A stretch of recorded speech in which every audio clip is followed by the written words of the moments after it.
Wow, what a great program. We can see from today's speakers, we have some real champions out there.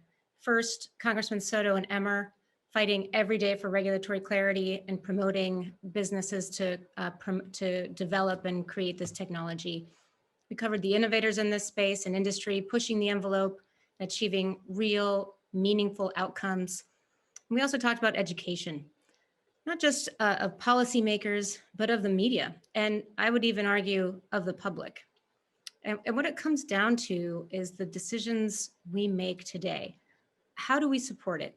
How do we want how do we want to promote this and help it to grow? What do we want to do with it? Those are the things that drive policy, and those are the things that policy can drive.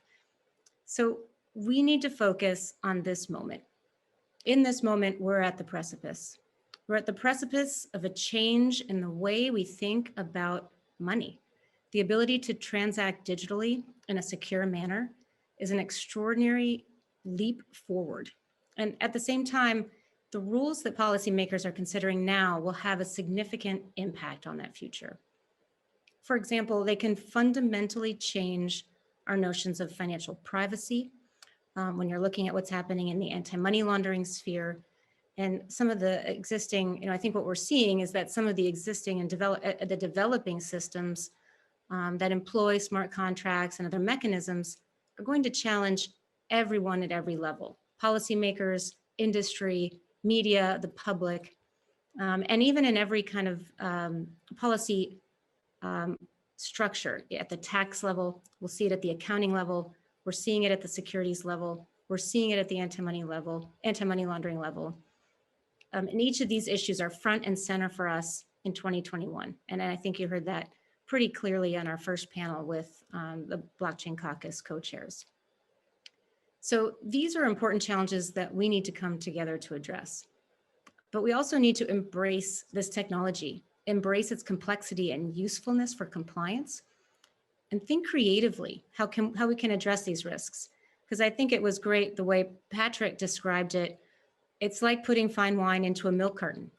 That might work as a mechanism to hold it for the time being, but that's not a long-term solution.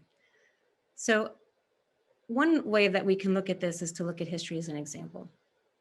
Ever since the financial crisis of 2008 and 2009, we have been in a very risk-averse posture, and understandably. But we seem to be continuing the dynamic that no new risk can be introduced into the financial system, and that the only thing that we have allowed for some risk tolerance is cash.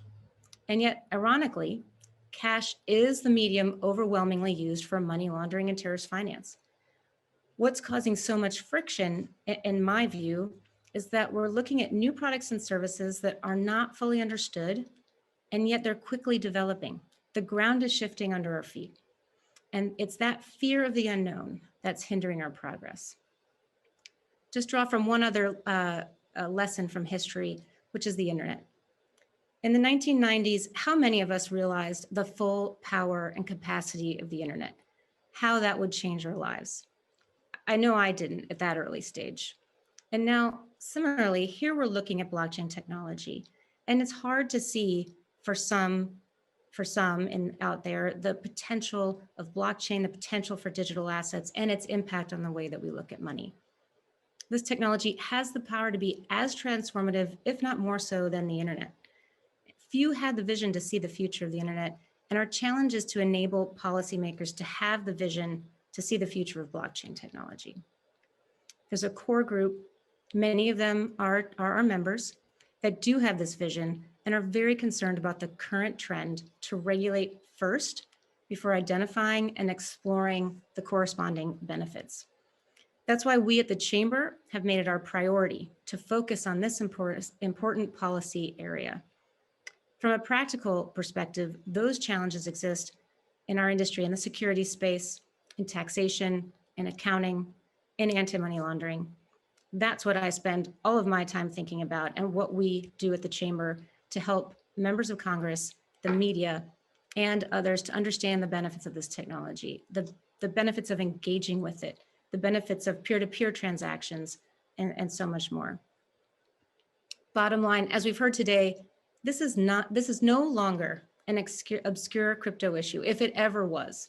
This is now about national security, economic progress, the balance of power, and we need to do something about it now. If you'd like more information on these topics, please visit our website. We have a lot of resources for you there. In the meantime, please join us at our next event on June 17th, the Institutional Case for Digital Assets. It's a fantastic program. Thanks for joining us. We'll see you next time.